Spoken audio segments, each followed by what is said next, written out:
The solitary reaper एक प्रसिद्ध कविता है जिसे विलियम वर्ड्सवर्थ ने लिखा है। ये कविता एक ऐसी महिला के बारे में है जो अकेले पहाड़ों में काम करते हुए गाना गा रही है।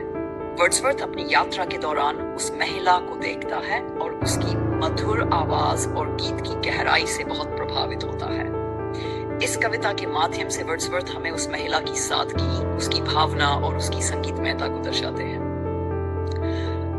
कहानी एक शांत पहाड़ी घाटी में शुरू होती है, जहां एक अकेली युवती अपने खेत में फसल काट रही है। वह अपना काम करते हुए एक दुख भरा गीत गा रही है। उस समय वर्ड्सवर्थ उस महिला को देखता है और उसकी आवाज सुनता है।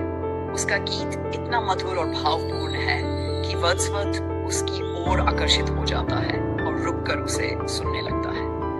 उसकी आवाज इतनी मधुर और दुख भरी होती है कि वर्ड्सवर्थ उसे नाइटिंगेल की आवाज से भी ज्यादा सुरीली मानता है। वह सोचता है कि शायद उसका गीत दुख, अकेलेपन या किसी छुपे हुए दर्द की कहानी बयां कर रहा है। वर्ड्सवर्थ गीत की भाषा को नहीं समझ पाता, लेकिन उसकी भावनाएं और संवेदनाएं उस पर गहरा असर छोड़ती है। वह महिला के गाने में खो जाता है और कल्पना करता है कि शायद उसका गीत किसी पुराने युद्ध की कहानी कह रहा हो या किसी खोए हुए प्रेम की पीड़ा को बयां कर रहा हो। वह महसूस करता है कि गाने की भाषा भले ही अनजान हो, लेकिन उसकी गहराई को समझने के लिए शब्दों की आवश्यकता नहीं होती।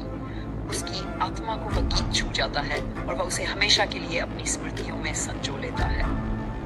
मुख्य संदेश: द सॉलिटरी रीपर का मुख्य संदेश यह है कि संगीत और भावनाओं की शक्ति सार्वभौमिक होती है। चाहे भाषा कोई भी हो, लेकिन भावनाएं किसी भी भाषा की सीमा से परे होती हैं।